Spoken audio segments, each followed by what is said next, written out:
Olá a todos do canal Refletindo sobre a Palavra, mais uma vez aqui, para a honra e a glória de Deus. Tentei gravar na câmera mesmo normal, mas não dá certo, então a imagem não vai sair com muita qualidade, como não tem saído dessas últimas vezes. Vamos aqui dar início a um assunto que tem mais sido presente na vida da humanidade. A maldade, a crueldade, a gente vê tanta crueldade em meio à humanidade, e não importa em que lugar seja, porque não importa se aqui no nosso país, um país bem, com bastante segurança, ou num país mais tranquilo, aí, um país mais civilizado, como as pessoas dizem, né? A maldade vai se encontrar em qualquer lugar, porque a maldade se trata do próprio coração do ser humano. Está relacionada à sua decisão, aos seus desejos.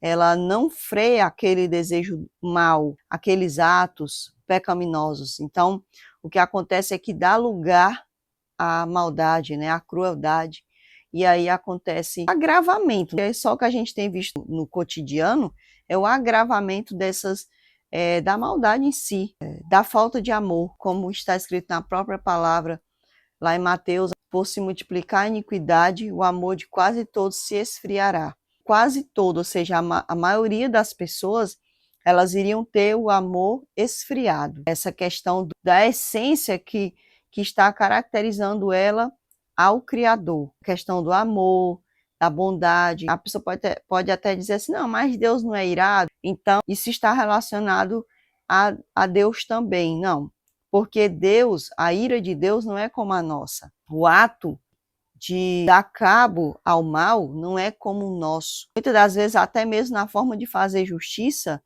da humanidade, se encontra muitas das vezes a injustiça. Deus nunca vai poder ser comparado conosco, nunca, porque em nós está um mal chamado o pecado.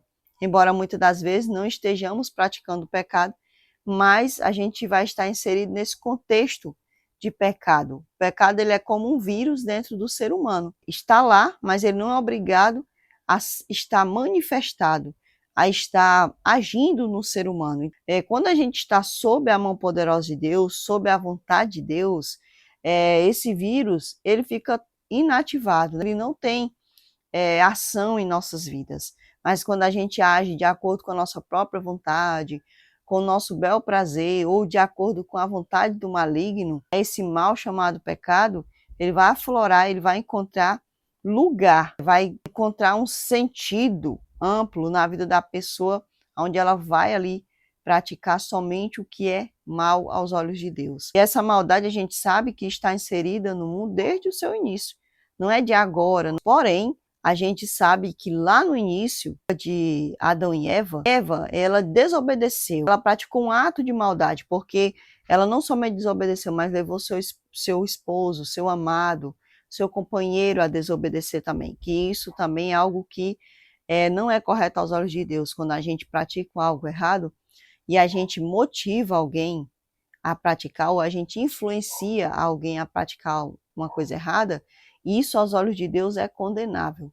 A gente vai ser julgado não somente por coisas que a gente fez, mas também por coisas que a gente possa ter levado alguém a fazer. Depois disso vem Caim, praticando ali aquela crueldade, o assassinato do seu irmão, e depois disto a gente vê que Deus olha para a humanidade e vê essa humanidade se multiplicando de uma forma, não do jeito como ele desejou, porque a ordem era que houvesse a multiplicação, ou seja, houvesse mais cópias de Adão e Eva, e assim sucessivamente, como acontece até hoje nos nossos tempos, porque nós somos cópia dos nossos primeiros pais. Porém, aconteceu um ato ali antes do dilúvio, Deus olhou, não, essa multiplicação aqui não está correta. Existe esse texto no capítulo Gênesis, que ele causa dúvidas às pessoas, onde ele traz ali naquele texto essa questão de que havia na terra filhos de Deus e os homens. Muitas pessoas dizem que não, ali eram os filhos de Deus, aqui nesse texto de Gênesis 6,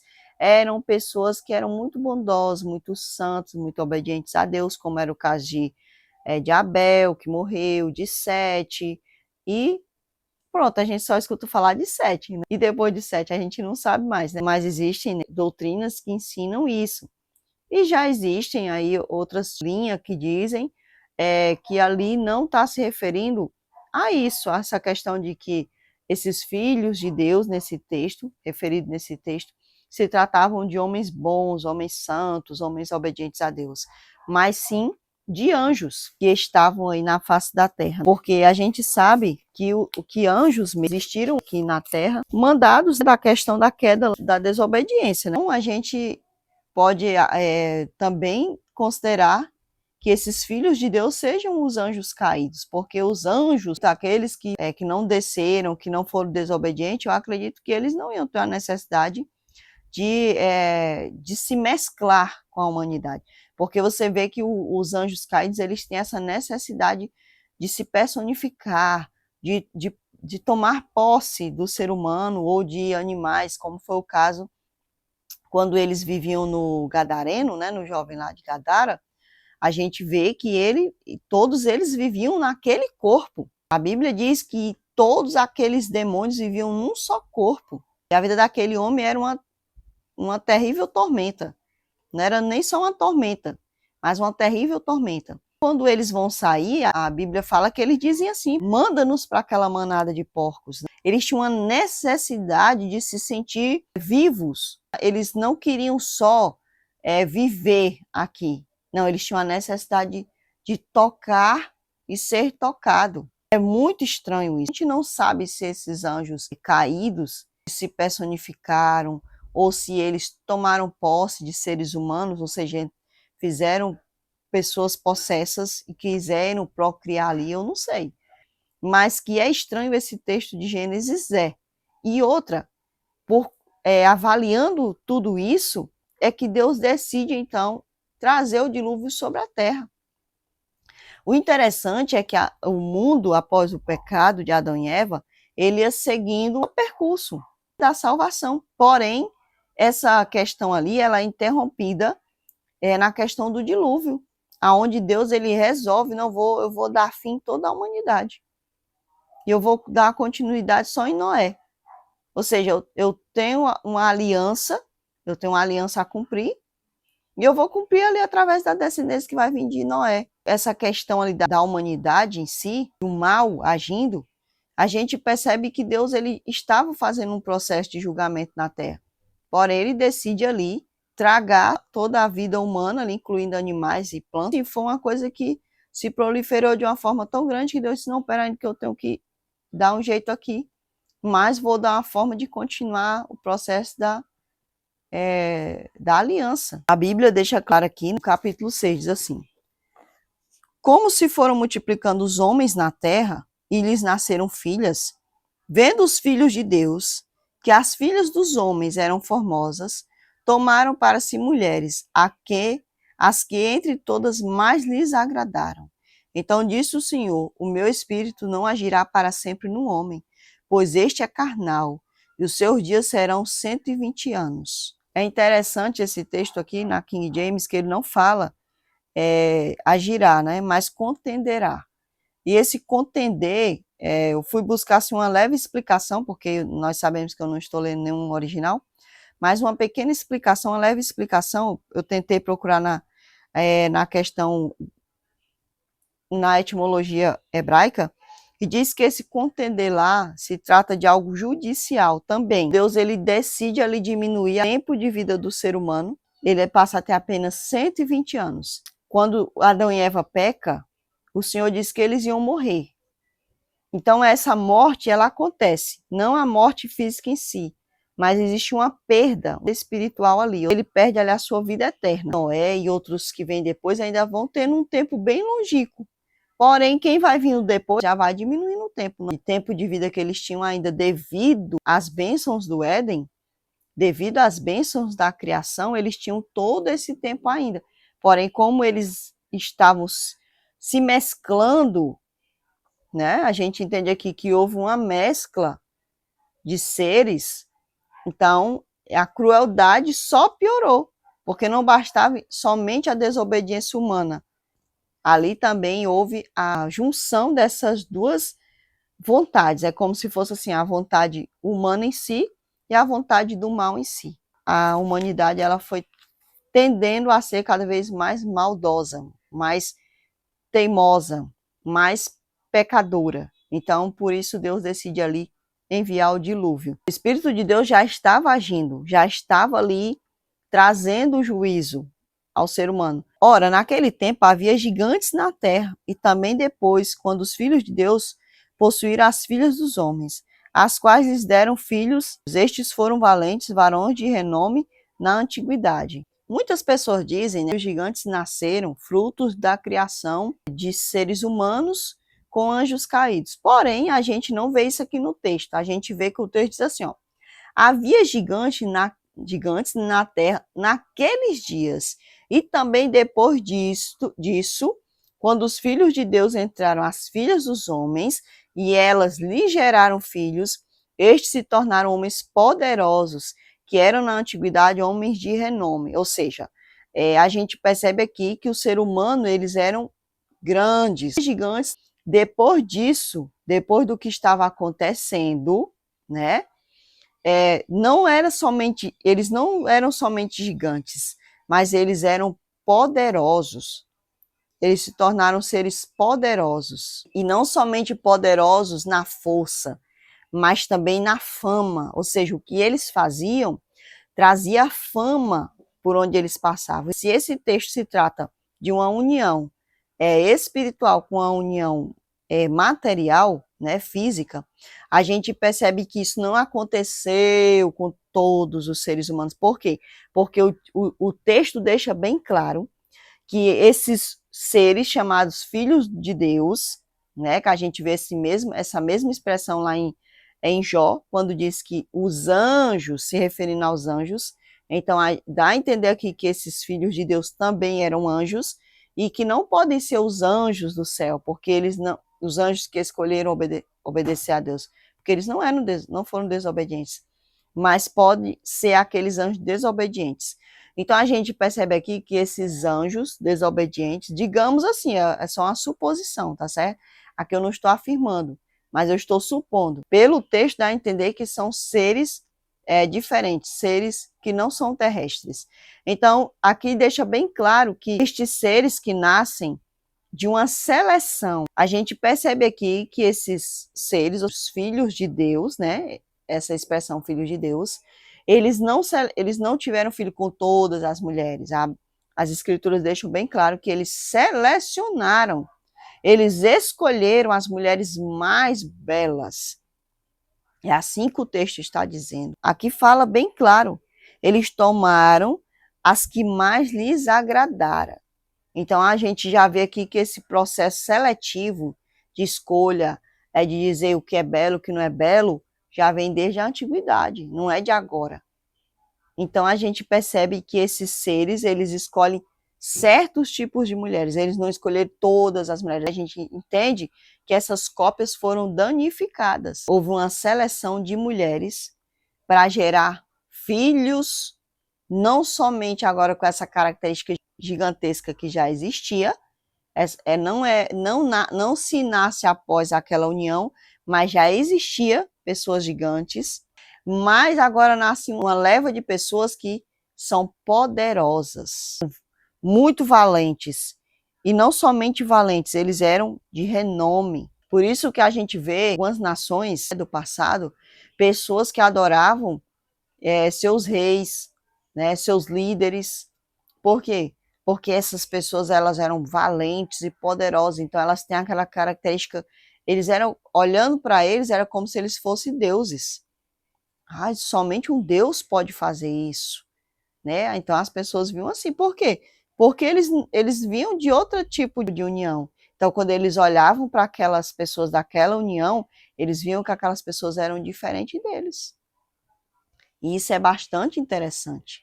A gente vê a necessidade dos anjos caídos de serem palpáveis, não somente de se sentir tocado, mas também de tocar. Porque quando a gente vê o jovem lá de Gadara, a gente vê isso, que os demônios queriam usar ele para agir através dele. Não era somente para viver no corpo dele, mas para agir através dele, ou talvez até mesmo pudesse sentir algo através dele. Porque esses anjos, esses demônios, eles perdem capacidade que Deus havia dado a eles, capacidades que eles tinham quando eles eram anjos bons. Agora eles não eram mais. Então Deus com certeza limitou eles em muitas coisas. A gente vê que eles ainda têm muita força, têm poder, pode se personificar, mas eles perdem uma característica com certeza daquilo que antes eles eram no céu. Deus teve que interromper todo o processo cronológico ali da terra, de juízo, de julgamento, por conta dessa maldade desenfreada que estava acontecendo ali na face da terra, por conta dessa união que houve. A gente percebe aqui que o que implicou nessa questão aqui foi essa união. O desígnio do coração deles o impulso deles era sempre o mal, mal, mal, que eu não sei qual era o tipo de maldade deles, se era matar pessoas, matar animais, praticar abuso, eu não sei qual era o tipo, porque para mim tudo isso é maldade. Porém, diante de Deus aquilo estava extrapolando. Então se arrependeu o Senhor de ter feito o homem na terra, isso lhe pesou no coração. Disse o Senhor: farei desaparecer da face da terra o homem que criei, o homem e o animal, os répteis e as aves dos céus, porque me arrependo de os haver feito. Porém, Noé achou graça diante do Senhor. Deus foi avaliando e vendo tudo aquilo ali. Noé já existia. Deus disse assim: eu vou dar cabo em toda a humanidade, mas eu vou fazer com que a minha aliança ela se realize através de Noé. Esse processo de julgamento da terra continue através de Noé, através dos seus filhos. A gente olhando para o ser humano, no Novo Testamento, a gente vê que Cristo cita isso, essa questão dos tempos de Noé. Quando a gente olha, sei que sempre existiu maldade. Porém, desde a minha infância para cá, eu tenho visto assim que as coisas estão cada vez mais desenfreadas. Para uma grande parte de pessoas, a maldade, a imoralidade sexual, a crueldade, o pecado é uma coisa super normal. Como para Deus não é normal o pecado, nem para aqueles que creem em Deus, claro que Deus vai trazer a julgamento todas as coisas e também vai dar fim a essa situação. Mas antes de Deus dar fim a essa situação, ele havia dito isso para nós, né, que por se multiplicar a iniquidade, o amor de quase todos se esfriaria. Essa capacidade de agir de acordo com Deus, ela iria esfriar. Muitas das pessoas iriam dar lugar à iniquidade. E a iniquidade é a quebra da lei de Deus, é a transgressão de tudo aquilo que Deus disse que era certo, de tudo aquilo que Deus disse que era agradável aos olhos dele, de tudo aquilo que Deus disse faça ou não faça. Toda essa quebra é a transgressão da lei de Deus. Hoje em dia, o interessante é você estar fora das normativas divinas. Hoje em dia, a humanidade ela está inserida nesse contexto de crueldade. Eu vi até uma mulher estava em busca da filha dela e depois descobriu que a filha dela havia sido morta pelo próprio irmão, ou seja, pelo seu próprio filho. Aquela mulher disse: é um monstro, né? Eu criei um filho, mas ele virou um monstro. E realmente essa é a expressão correta, né? A expressão correta não é os seres humanos estão iguais a animais. Não pode se comparar um ser humano cruel, mau, com um animal. Porque o animal não faz o que o ser humano cruel e mau, perverso faz. Quem faz isso são pessoas que estão semelhantes a demônios, a monstros, a seres horríveis que a gente não pode expressar a sua maldade, a sua crueldade, a gente chama de monstro. Nesse contexto que nós estamos inseridos hoje em dia. Nós estamos inseridos nos últimos tempos, como disse Paulo a Timóteo, quando ele escreveu ali a carta a Timóteo, dizendo que nos últimos tempos os homens iriam ser assim, né? Eles iriam ser maus, mais amantes dos prazeres. Então a pessoa ama tanta maldade, ama tanto o pecado, que ele prefere fazer o que é errado do que fazer o que é de Deus. O maligno ele vai toda hora nos influenciar para o pecado, para a desobediência a Deus. Porém, nós não somos obrigados de forma alguma a desobedecer a Deus. Só se a gente amar mais a nossa carne ou até mesmo amarmos mais ao maligno. Eu digo isso porque eu sei que eu também já desobedeci a Deus. Pensava que era impossível de eu abandonar. Mas quando eu de fato me converti, porque o Senhor um dia olhou para Pedro e disse assim: Pedro, quando tu te converteres, ou seja, Pedro não era convertido, e eu também não era convertida. Eu conhecia o Cristo, conhecia a palavra do Senhor, mas havia muitos hábitos em mim que estavam matando a minha comunhão com Deus. Hábitos ruins que não me faziam ser uma verdadeira filha de Deus. Quando a gente dá o lugar, a gente não vai sair daquela situação. Mas quando a gente cria vergonha na cara e diz assim, olha, Cristo morreu por mim. Ele pagou pelos meus pecados. E eu não sou obrigada a viver nessa escravidão que eu mesma estou fazendo. Que eu estou dando lugar ao maligno. Quando eu olho para Cristo e realmente valorizo o seu sacrifício, como diz as Escrituras, se eu de fato valorizar quem ele é, eu não vou mais sentir desejo pelo pecado. Agora o diabo vai ter que criar outros tipos de pecado para poder tentar influenciar os que ele faz. Ele nunca para de tentar ninguém. Mas eu e você não somos obrigados a desobedecer a Deus, a fazer nossa própria vontade. Essa é a mensagem, né, que eu gostaria de trazer, baseada nesses momentos em que nós vivemos na face da terra e que nada é diferente do tempo anterior, né? A diferença é que quando se proliferou demais, Deus deu cabo ali na questão, usando o dilúvio, e um dia ele vai trazer aí a paga pelo pecado, né? Vai trazer juízo sobre a face da terra, e queiramos nós, né? E espero em Deus que nenhum de nós estejamos fazendo parte daquela porção de pessoas que vai ali participar do juízo executivo de Deus, mas sim que vamos entrar na grande Jerusalém, dando glórias ao Senhor, porque Ele se compadeceu de nós. Que Deus possa ficar com cada um de nós, que Deus possa te abençoar, abençoe a mim também, nos dê força, para que a gente nunca mais venha pecar contra o Senhor e que não sejamos também más influências mundo afora. Que o Senhor esteja conosco, o Espírito do Senhor esteja conosco, a paz do Senhor esteja com cada um de nós. E até o próximo vídeo, se assim o Senhor nos permitir.